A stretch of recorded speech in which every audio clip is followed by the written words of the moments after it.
Yes. Cool. Alright, yeah, so I cut the rest of the chicken. One thing that's kind of, I guess, interesting or a good point is if you're going to buy these things, usually they're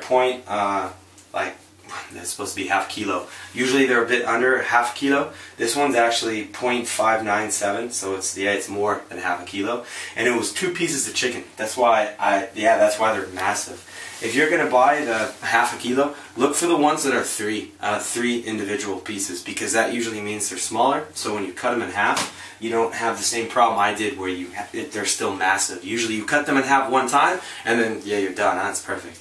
But I guess if you have 2 huge pieces, it gets to be a bit difficult. So that's done. Put that there for now. And now, yeah, the fun part. So this is where we make the sauce, man. And this is where I have no clue what I'm doing. I just add everything together. So, yeah, let's probably cover this up too. Before I cut myself. Before I cut my hand off. Alright, so, yeah. I bought this the other day. It looks nice. It's a bit different. Honey Dijon is normal, but usually what I use, but this is just a different one. I don't really, Weißwein? I don't know. It just looks more colorful. But either way, if you like one, you like everything. So we have quite a bit of chicken here, so what I'm going to do is, I don't know, I don't measure anything. Like I said, this is simple cooking. So, yep, just probably, I don't know, 3 spoonfuls is enough. You can always make more, huh? So, there you go. So I take 3 of those, put that in the sink, and take some. Okay, so when it comes to the vinegars, I just bought everything, man. I have really no clue what I'm doing. But vinegar's good for you, so let's use some vinegar. This one's a grape vinegar. Pour some of that in there. And we could use some olive oil, but most likely, why not? Put some olive oil in there. Basically, you can put anything you want in the sauce. Like I said, it's not very difficult. So, put some olive oil in there. But we'll also put that in for the chicken. And then I have citrus something. I don't know what this is, but let's put some of that in there too. That's enough. Remember the last time I put way too much of it in there? That was horrible. It wasn't terrible. Still, you can still eat it. It was just a bit citrusy, if that's the word. All right, and then should I put balsamic vinegar in it too, or is that strange? I don't know. Why not?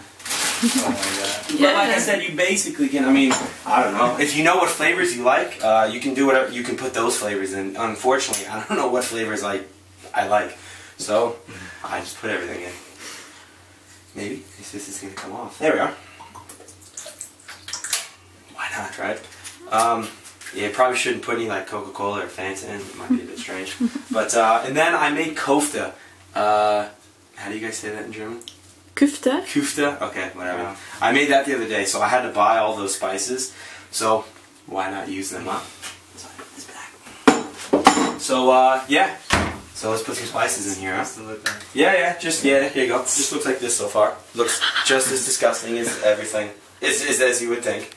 So I'll put some of that in there. Now keep in mind, I'm going to use a decent amount because, yeah, we've got a lot of chicken. And I always put the spices over because I'll forget which ones I used, especially since they are written in German. But like I said, I could tell you the names of the spices, but it's a bit pointless because I don't even really know them. I just have them and use them. I like flavor, so usually I think everything goes well together. And like I said, I'm trying to keep this simple so everybody can learn how to cook on their own.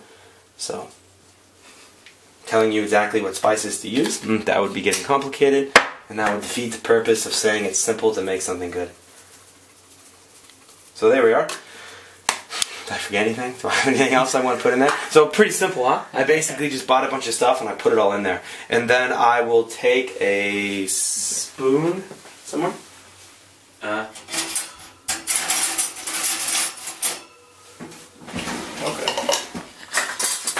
So I will take a spoon. Do you try some or? No, not yet. And funny enough is I can't stand mustard, but Honey Dijon seems to be a bit different. And it actually starts to look really cool. I guess, right? You mean it cool weird? Yeah, you're right. Yeah. This stuff looks a bit crazier because of the, here I'll show you real quick. Here, watch out. So, this is like the normal Honey Dijon. Yeah. This is Oh, then mayonnaise? Okay, I don't know what I'm cooking with. But either way, it tastes fine, so that's the point of it. And then you can see this one. So basically, yeah, and I don't even like mustard, but yet I like this stuff. So really, it's just getting creative. It's not, I don't want to tell you all the things I'm doing because I don't want it to, I don't know, get difficult, and you don't make sauces because you don't know how to do them. You can literally just put anything edible in your kitchen in the sauce. I suggest oils and vinegars and spices. That's probably, yeah, don't put like bananas and apples in there. Alright, and then yeah, you just take the chicken. I get tired of touching this all the time. And, oof.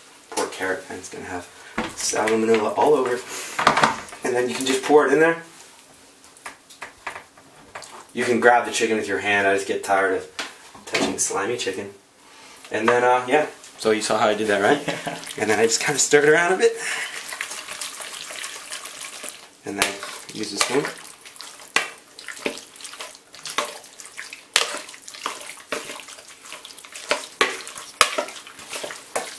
Okay. I hope I made enough. There we go. Yes, this is a lot of chicken, boys and girls.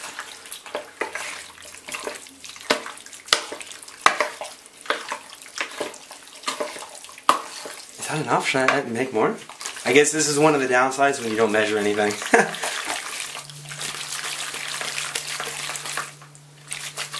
I think that's okay, huh? Now sauce, yeah. Yeah, you think so? We put some vegetable sauce in. Oh, yeah, yeah. That's a good point.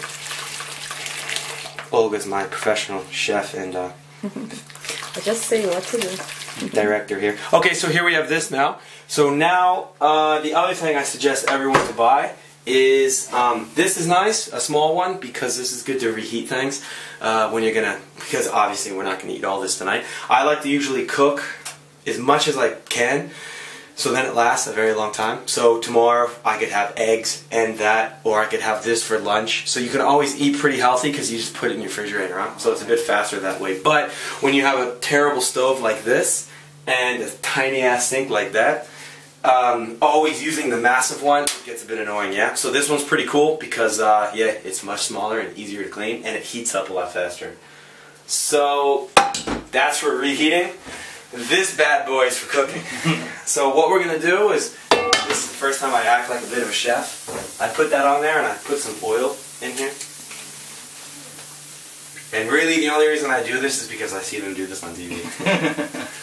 I think heating of the oil is important for some reason. I use olive oil because it's very good for you. There's other oils you can use. And actually a lot of people tell me cooking with olive oils is a bit stupid and wrong, but I don't think so because I think olive oil is one of the best oils for you. So I don't know. I always cook with olive oil. It's good for you. So just don't use the really cheap oils. What are the cheap oils, Olga? Sonnenblumen. Yeah, from I guess sunflower. I don't know. Google oils. I really don't know them, unfortunately. I just keep it simple and I cook with olive oil. So one thing I do know is anytime you actually do read directions of cooking, they always suggest that if you have like onions especially, vegetables, but onions especially, you should cook them first before you do the meat because it like makes them soft. So with that being said, yeah, we kind of wait for this to get hot, but like I said, and my stove is not always this dirty, huh? It's actually like stained. Maybe I can use like Photoshop and clean it up or something. Yeah, that's probably hot enough. And then yeah, so you just do this. And then just, yeah, pretty simple, pour it in.